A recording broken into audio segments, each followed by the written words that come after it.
Thanks to Sync family. We are back with Courtney. What's up? What's up? So Courtney was talking about the diss track before we left for break about FAFSA. And for those of you who don't know what FAFSA is, to kind of explain it really quick, it basically is what federal funding for school. And it can be in the form of scholarships, grants, and loans. The devil itself. That loan part is the devil. So try to steer away from it because they will haunt you for the rest of your life. Yeah. So your diss track basically does what besides dissing it? It makes everybody who's been through it, the stresses and all that stuff, have like a time like, yeah, that's right. We we're revolting, but not really because we still need you. But we revolting, like, you know what I'm saying? Like, I feel what he is. That's what I want to do with that one. So, I love making that song. Really, It took no time at all. But when I saw like the guy engineer it, it was amazing. I was like, the great thing about that topic is that people don't talk about it.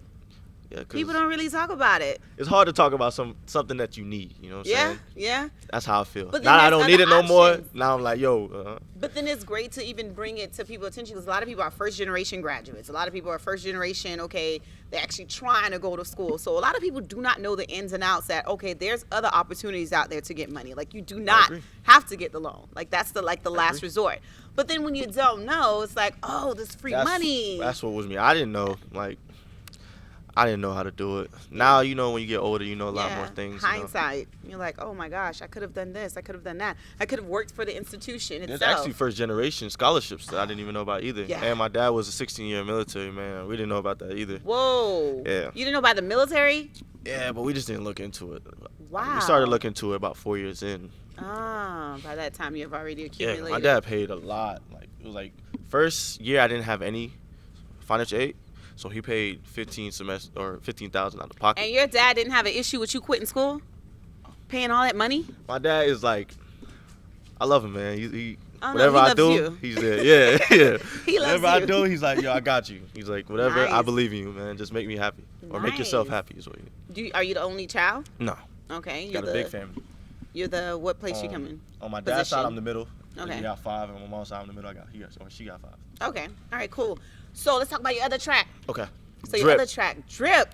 We need to talk about Drip. That's like the popular lingo now, Drip. Everybody. The new school, the new wave. Yeah. I actually just hit 30,000 this week. That's big. 30,000 views, my first track. I have another track called Legend that hit 20,000. Nice. As old school, boom bap, real lyrics. But this one in Drip, I went new school with it, got a little ignorant, you know what I'm saying? And like you said, Drip is new, so I just went like that, and everybody has Drip, that's the new lyric. So in your format, when you're saying Drip, what are you saying?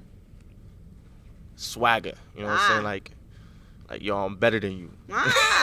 No humility at all, huh? Nah. Sauce. Nah. First of all, shout out my boy Greg. He actually I actually featured on his track for that one. Okay. So yeah. I like the sound of it too. It's catchy. Gatsby. Okay, so when we're talking about Drip, if an old head is listening to it, what is it that you want them to get from it? They probably not listening to it. It's mad ignorant. I mean, why? Old head consider a 2000 old head, which is I'm on the edge of both. I like the new stuff and I like the old stuff. Like Dipset, I grew up with all that, you know what I'm saying? So Lil Wayne punchlines, so old heads would like that. But the old head, what I tell you, they probably wouldn't listen to it. Yeah. Really? It's mad ignorant. Yeah. It's ignorant. Oh, so you know it's ignorant. Yeah, I know. All right. It'll be a hard time getting on the radio. So is that why I got the 30,000 people hit? Is that why? I think so. Yeah, because if you're speaking of, let's keep it 1,000. If you're speaking of a topic of substance, right? Would people, say, okay, I'm more attracted to this conversation or this topic? Not gonna lie, 90% of my music is with substance. The only problem with substance music, if you don't do it right, it doesn't have replay value. So the message is there, people love it, but the replay value. So that's what Drip. It has great replay value. All the new school stuff has great. You can keep playing and keep playing and keep playing it. So what do you mean by great replay value? Isn't it the society itself that constitutes the replay value? If you brainwash them the right way. If you keep playing a song on the radio, there's some songs, I know the whole Drake In My Feelings, Kiki, Do You Love? I've never streamed that song, but I know it by heart. Because of the time. Yeah, same with My Boo.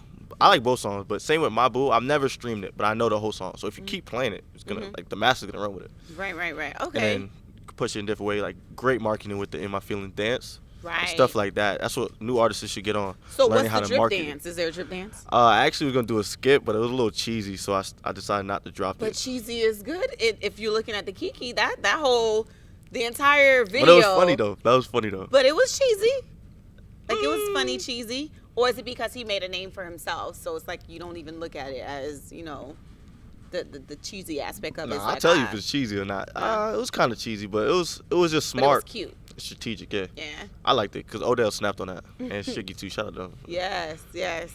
All right, so big things going for a lot of people in the industry. Chris Brown just signed like a deal where he's having to master, like he owns his songs now. Like how Which big is huge. that? And he's the youngest to ever do that too.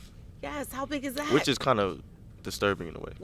That's disturbing. Oh, Yeah. that's the fact that he's the youngest and only at 29. At 29. And you know the awesome thing about it is though, like I always said he's the king of this generation. And people are like, I don't think so. I'm like, no, I think so. Like he's so well versatile. That's what a lot of people were saying. My homeboy Zay loves Chris Brown more than anybody I've ever known. But he says, yeah, he's a king of R&B. But I feel like you can't say he's a king of R&B because he's already a legend. So you gotta just let the new people have their way. You know what I'm saying? Chris Brown's a legend in my eyes. I don't care. Not even in this generation. You can't even give him that title. Like, okay, he's the king. Oh, he might be I think he has the highest, like, him or Drake, like the highest, like, album sales or something like that. I don't know what it was. Right. But it was a big argument my friends was having about it. But yeah, I definitely feel like he's the greatest of our generation.